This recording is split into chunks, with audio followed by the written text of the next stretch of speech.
Y es que el paradero del cuerpo de Alexei Navalny es incierto. Las autoridades rusas señalaron que no entregarán sus restos hasta completar una investigación.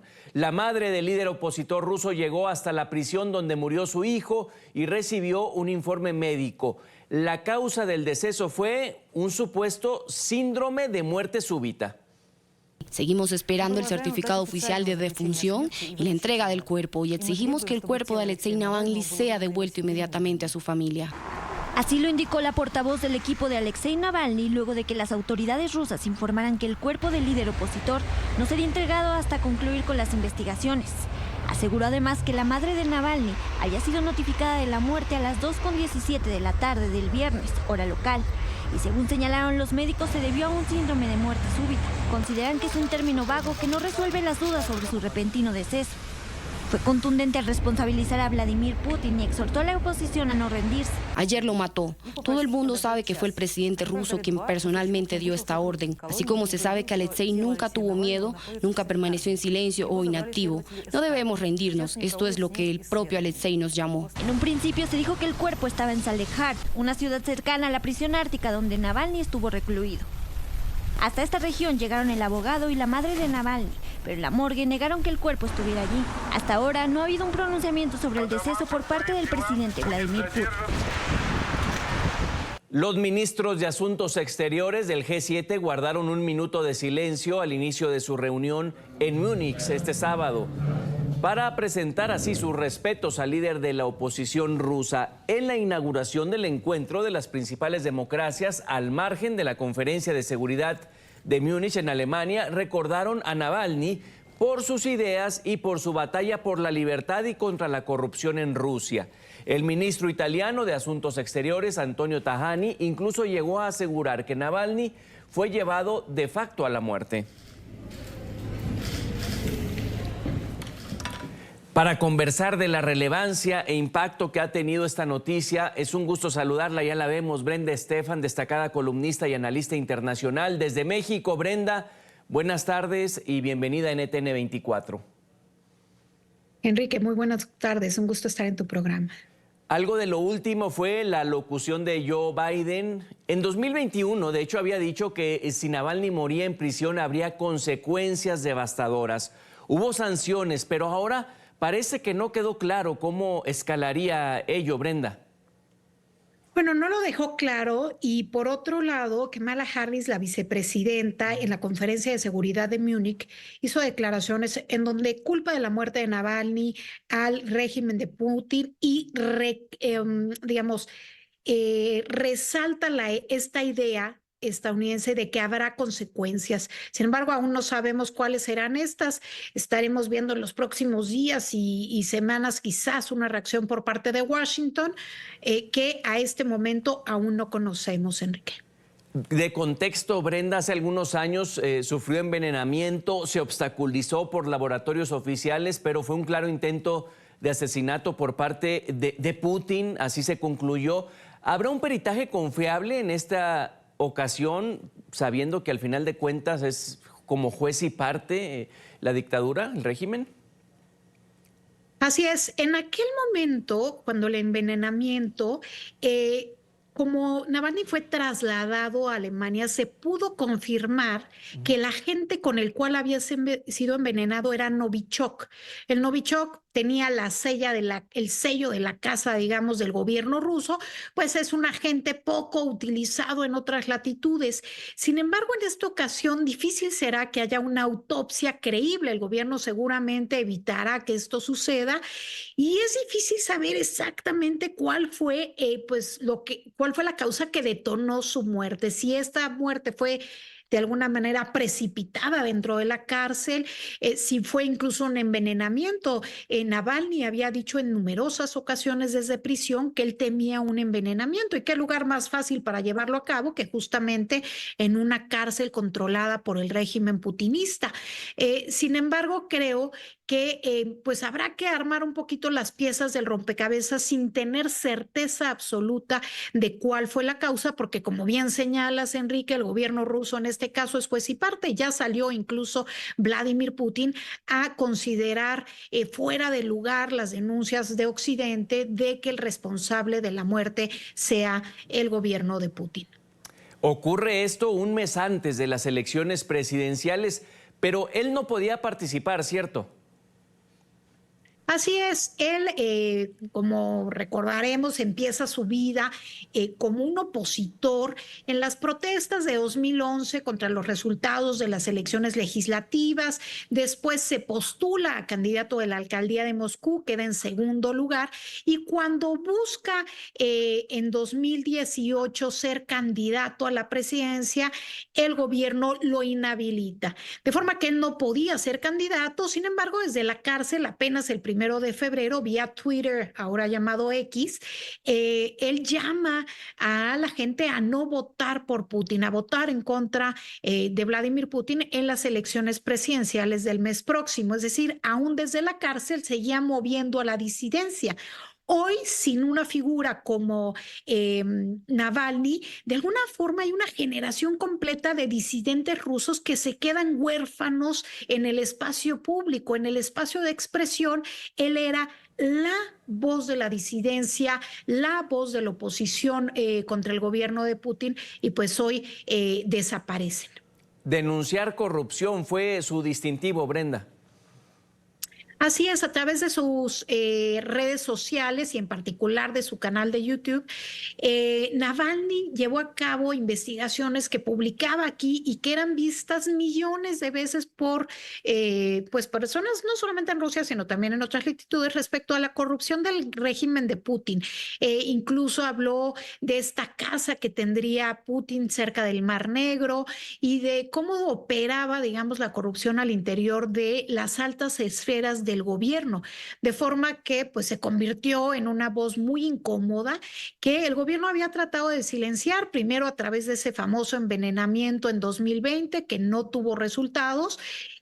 Bueno, tuvo resultados en el sentido que estuvo 3 semanas en coma Navalny, pero no acabó con su vida, y el disidente decidió regresar a Rusia. Desde el momento que regresó a Rusia, quienes estábamos pues estudiando y siguiendo este tema, expresamos nuestra preocupación porque era evidente que el riesgo que asumía era mayúsculo, y fue el caso. En cuanto puso un pie en el aeropuerto, fue detenido bajo el argumento de que no había cumplido con ir a las visitas ante el Poder Judicial cuando él se encontraba en libertad condicional. Desde luego que no podía ir a las visitas porque estaba en recuperación en Alemania. Era evidente que no podía ir, pero este fue el argumento que se utilizó para encarcelarlo e imponerle una serie de sanciones y multas que se fueron hilando una tras otra, llegando a la última, que fue por 19 años de cárcel, por lo que el gobierno considera extremismo, y fue encarcelado pues en el norte de Rusia, en una cárcel en donde se sabía, de repente desaparecía, sus abogados no tenían acceso a él, luego volvía a aparecer, pero su salud no era muy buena,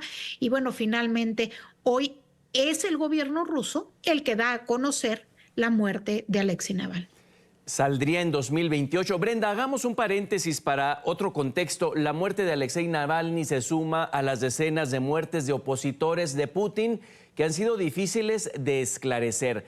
Por ejemplo, el caso de Boris Nemtsov, quien fue un político opositor ruso asesinado a tiros el 27 de febrero de 2015 cuando caminaba con su pareja en el centro de Moscú, a unos metros del Kremlin. En 2017 se condenó a 3 personas por el crimen. Sin embargo, aún se desconoce quién dio la orden. Nemtsov, de 55 años en el momento de su asesinato.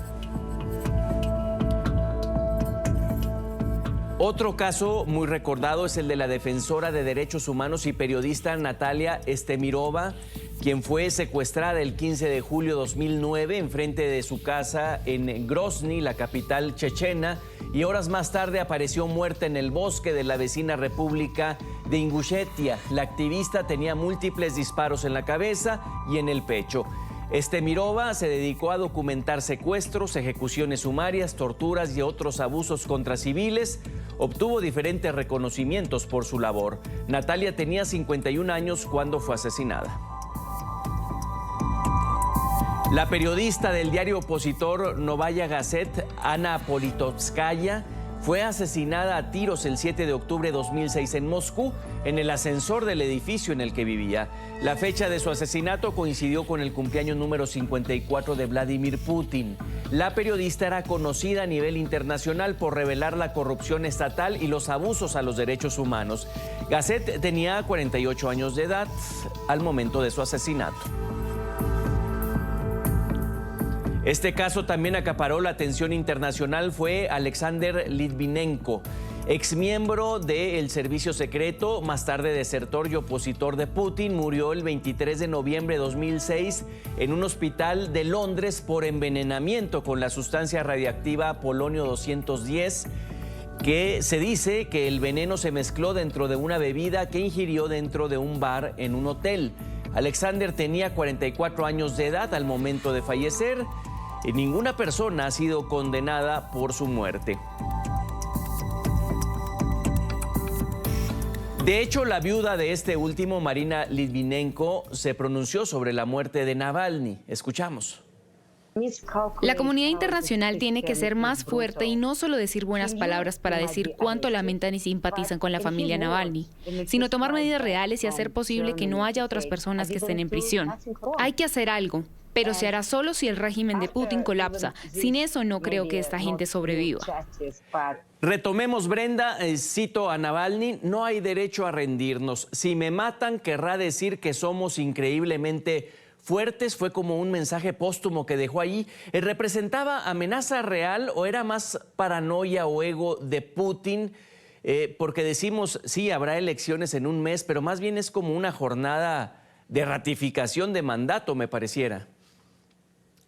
Hay reelección en un mes, es correcto, Enrique, está clarísimo que Putin volverá a ser el presidente ruso. Yo creo que no hay nadie hoy que ponga en tela de juicio eso, pero como en muchos otros gobiernos autocráticos se permite solo aquella disidencia o solo aquella competencia electoral que sea cómoda, que no ponga en peligro al régimen, que no ponga el dedo en la llaga, que no sea demasiado crítica. Y Alexei Navalny era lo suficientemente crítico, lo suficientemente agudo en sus investigaciones como para ser incómodo para Putin. Putin, desde luego, tolera a algunos líderes de oposición siempre y cuando no sean incómodos para el Kremlin. No era el caso de Navalny, que había logrado notoriedad no solamente en términos rusos, sino en términos de visibilidad en el exterior.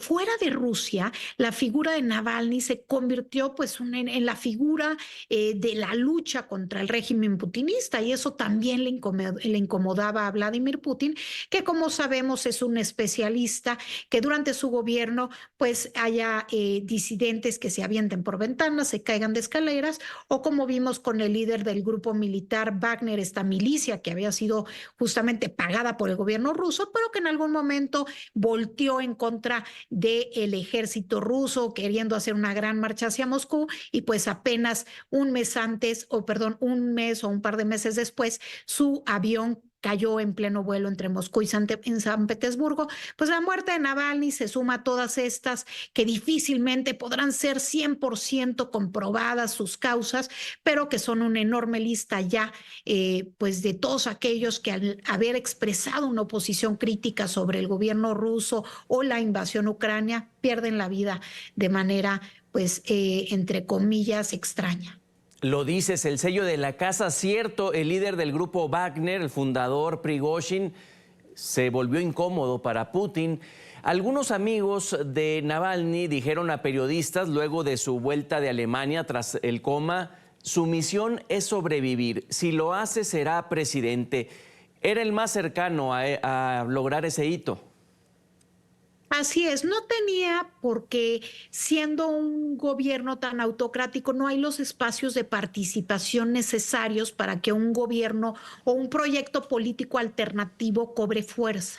Las instituciones están totalmente amañadas y eso hizo que lo declararan inelegible. Entonces era difícil que por la vía democrática, que es pues prácticamente inexistente, pudiera lograr un triunfo. Sin embargo, sí se había convertido en una luz para la voz de la disidencia resistencia. Por eso decimos que hoy una generación de disidentes se queda huérfana, porque finalmente era la cara visible que expresaba con mucho valor pues esta visión en contra de Putin. Desde luego que hay muchas críticas a la visión de Navalny, que en algunas declaraciones hace comentarios pues muy nacionalistas, digamos. El hecho de que denunciemos su muerte no significa que coincidimos completamente con la visión de Navalny. Simplemente denunciamos que a manos del gobierno ruso, pues de manera extraña mueren todos los disidentes o voces que no están de acuerdo con el proyecto de Putin. Sin embargo, bueno, pues ciertamente la voz de Navalny fue muy controversial en algunas de sus declaraciones. Pues a los 47 años pierde la vida y creo que lo que sobresale, lo que queda es pues su valentía de enfrentar a un régimen aún sabiendo que estaba arriesgando su vida. Aprovecharte, Brenda, con esta última pregunta. El 24 de febrero serán ya 2 años de la invasión de Rusia a Ucrania. Más cerca de acabarse, más cerca de perpetuarse. Apúntame algo, por favor. Yo creo que claramente Vladimir Putin está estableciendo una alta región de trincheras que se ha convertido en una especie de tierra de nadie, con la visión de pues lograr una especie de zona desmilitarizada como la que existe entre Corea del Norte y Corea del Sur, con miras a que si llega Trump a la Casa Blanca y Trump obligara, digamos, al gobierno ucraniano a llegar a una negociación vía no darle recursos y por tanto hacer que tenga que llegar a la mesa Kiev, eso quisiera Putin jugar con ello para lograr pues que todo el territorio que hoy ocupa el ejército ruso, que es cerca del 20% del territorio ucraniano, quede en manos de Rusia y que haya esta especie de zona desmilitarizada. Desgraciadamente, Ucrania en las últimas semanas se enfrenta a una condición delicada en el frente de batalla, está más a la defensiva que a la ofensiva, como estaba hace apenas algunos meses buscando llevar a cabo una contraofensiva. Hoy eso se ha terminado, está totalmente a la defensiva. Pues sabemos que desde diciembre no ha recibido fondos estadounidenses, los fondos europeos sí están fluyendo, particularmente el Reino Unido continúa apoyando de forma importante y Bruselas ha pues liberado otro paquete de ayuda por unanimidad, por cierto. Sin embargo, no ha sido suficiente para que el ejército ucraniano pueda recuperar el territorio invadido por el ejército ruso hace ya 2 años. Brenda Estefan, gracias por la generosidad del análisis. Te leemos siempre. Hasta pronto. Gracias a ti, Enrique. Que tengan una buena tarde.